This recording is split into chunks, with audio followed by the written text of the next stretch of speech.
안녕하세요. 파산관제인 홍영필 변호사입니다. 이번 시간에는 대체적 환치권의 행사에 관한 판례를 분석해 보도록 하겠습니다. 환치권이라는 것은 파산재단에 속하는 권리에 대해서 파산재단 바깥에 있는 제3자가 그거 내 거다, 내가 소유권자다, 아니 내가 권리자다 라고 주장하는 겁니다. 이때 환치권이 목적인 재산을 다른 재산과 함께 양도할 때 환치권자가 행사할 수 있는 권리의 범위가 어떻게 되느냐, 그 부분에 대해서 한번 알아보겠습니다.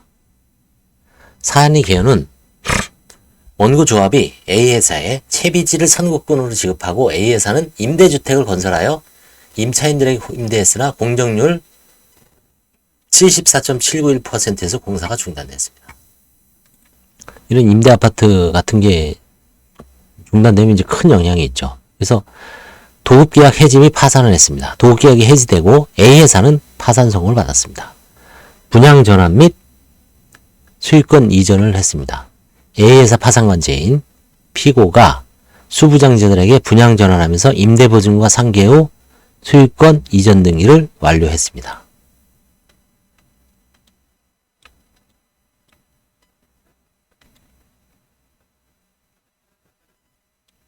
그래서 원고조합은 채비지에 대한 권리가 있다는 전제로 대체적 환지권을 주장하며 분양대금 채권이 이전을 청구했습니다.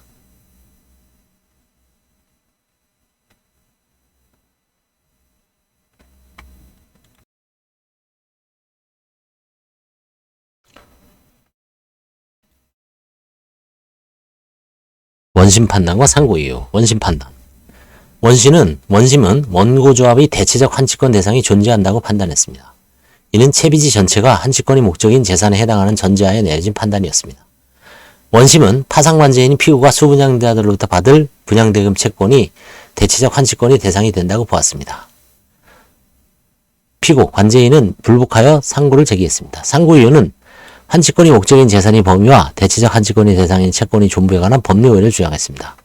특히 분양대금 채권과 임대차 보증금 반환 채권의 상계합의 유효성을 강조하며 대체적 환치권의 대상이 존재하지 않는다고 주장했습니다. 대법원 판결의 요지. 채무자회생법 410조 제1항에 따르면 파산관제인이 환치권이 목적인 재산을 양도하였으나 양수인이 반대급부를 이행하지 않는 경우 환치권자는 파산관제인에게 반대급부 이행 청구권이 이전을 청구할 수 있습니다. 호남 양도시 대체적 환치권의 범위. 파산관제인이 환치권이 목적인 재산권을 환치권이 목적이 아닌 다른 재산과 한꺼번에 양도하면서 각각의 반대급부를 특정하지 않는 경우 환치권자는 전체 반대급부의 이행 청구권 중 환치권이 목적인 재산의 가치에 상응하는 부분에 한해 대체적 환치권을 행사할 수 있습니다. 파기환송. 대법원은 원심 판결에 법리 위법이 있다고 판단하여 파기환송 결정을 내렸습니다. 환치권이 목적인 재산의 범위. 환치권 목적 재산의 중요성. 환치권 행사 범위의 결정이 기준이 됩니다.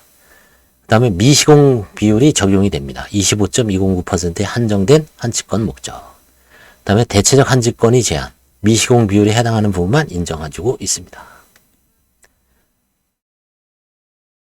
이 사건의 첫 번째 쟁점은 원고조합이 행사할 수 있는 환치권이 목적인 재산의 범위입니다. 환치권이 목적인 재산의 범위가 확정돼야 그 재산의 환가대금에 해당하는 부분에 한해 행사할 수 있는 대체적 환치권 행사의 범위가 정해지기 때문입니다.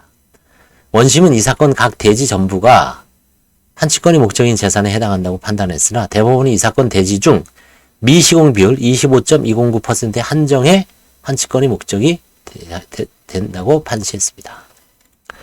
대체적 환치권의 대상이 되는 채권의 존부. 상계합의 유효성. 별채권 목적의 환수 허가를 받은 합의입니다. 그러면 유효하겠죠. 분양대금 채권과 임대차 보증금. 상계합의로 인한 채권이 소멸됐습니다. 대체적 환치권 대상이 부존재. 지급받지 못한 분양대금 채권은 없습니다. 그래서 이제 두 번째 쟁점은 대체적 환치권의 대상이 되는 채권의 존부입니다. 이와 관련해서 주택 임대인이 임차 목적물을 임차인에게 매각하면서 매매대금 채권과 임대차 보증금 반환 채권을 상계하기로 하는 내용의 상계합의를 한 경우 이런 합의 유효성 여부가 문제됩니다. 대법원은 피고와 수분양자들이 분양대금 채권과 임대차 보증금 반환 채권을 상계하기로 한 합의는 파산재단에 속하는 재산에 관해 별채권 목적의 환수 허가를 받아 이뤄진 것으로 유효하다는 전제하에 대체적 환치권 대상으로 피의가 이 사건 수분양자들로부터 지급받지 못한 분양대금 채권이 존재한다고 볼 수 없다고 판단했습니다. 이미 분양대금과 임대차 보증금으로 전부 속된 말로 퉁쳤기 때문에 더 이상 분양대금은 존재하지 않는다. 분양대금은 받을 수가 없다. 이렇게 판시를 했습니다. 별채권 목적의 환수와 관련한 법리, 기존 판례를 확인했습니다. 대법원이 기존 판례를 제안하게 됩니다. 별채권의 성격은 파산 절차에서 특별히 보호되는 권리죠. 파산 관제인, 법원도 어떻게 할 수가 없습니다. 환수 허가의 효력, 적법한 절차를 통한 합의의 유효성을 인정했습니다. 별채권 목적의 환수와 관련한 법리는 대법원이 기존 판시를 재확인한 것입니다. 별채권이란 파산 절차에서 특정 재산에 대해 우선적으로 변제받을 수 있는 권리를 말합니다. 대표적인 게 이제 근저당권이죠. 이 사건에서 파산 관제인인 피고가 수분양자들과 체결한 상계 합의는 별채권 목적의 환수 허가를 받아 이루어진 것으로서 대법원이 이러한 합의가 유효하다고 판단했습니다. 이는 파산 절차에서 별채권자의 권리를 보호하면서도 파산재단이 적절한 관리를 도모하기 위한 법리 적용이라고 할 수 있습니다. 그래서 이 판결이 최초 판시 부분이 첫째, 혼합양도, 환치권 목적과 비목적 재산이 함께 양도되는 겁니다. 반대급부를 미특정했습니다. 각 재산에 대한 반대급부 구분이 없었습니다. 그래서 가치 비율 적용했습니다. 환치권 목적 재산 가치 상하는 부분만 인정된다. 그래서 제한적 행사, 전체 아닌 일부에 대해서만 권리를 인정했습니다. 대상 판결이 최초로 판시한 부분은 파산관제인이 환치권이 목적인 재산을 환치권이 목적이 아닌 다른 재산과 한꺼번에 양도하면서 각각의 반대급부를 특정하지 않은 경우 환치권자는 전체 반대급부 이행 청구권 중 환치권이 목적인 재산의 가치에 상하는 부분에 한해 대체적 환치권을 행사할 수 있다는 점입니다.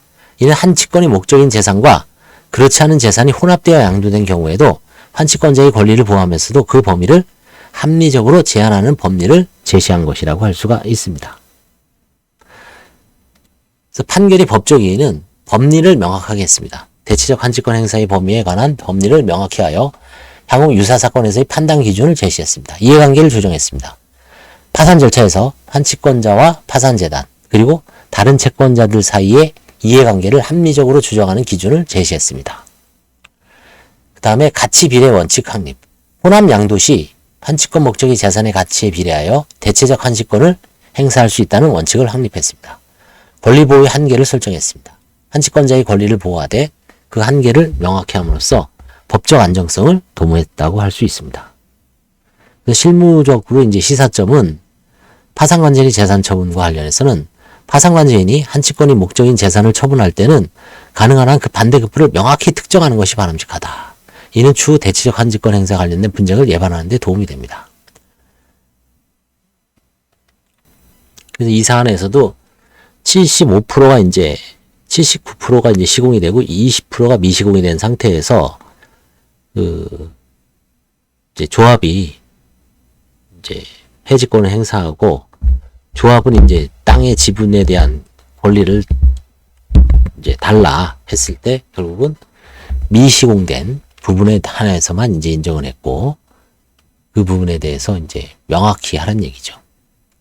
환치권자의 권리 행사. 환치권자는 환치권이 목적인 재산이 다른 재산과 함께 양도된 경우 그 가치 비율에 따라 대체적 환치권을 행사할 수 있음을 인식하고 이에 맞게 권리를 주장해야 된다. 여기서는 분양대금은 없다는 얘기죠. 이미 분양대금은 끝났습니다. 분양대금은 끝났고 오직 토지에 대한 권리, 토지의 지분에 대한 권리를 이제 행사할 수 있는데 이제 전체 시공된 79%, 약 80%에 대해서는 행사할 수 없고 20% 부분에 대해서만 행사를 해라. 그래서 법원은 대체적 환치권 행사와 관련해서 환치권의 목적인 재산의 범위를 명확히 한정하고 그 가치에 상응하는 부분에 한해서 대체적 환치권을 인정해야 된다라고 최종 결론을 내렸습니다. 미시공 부분에 대해서만 인정한 거죠, 결국. 감사합니다.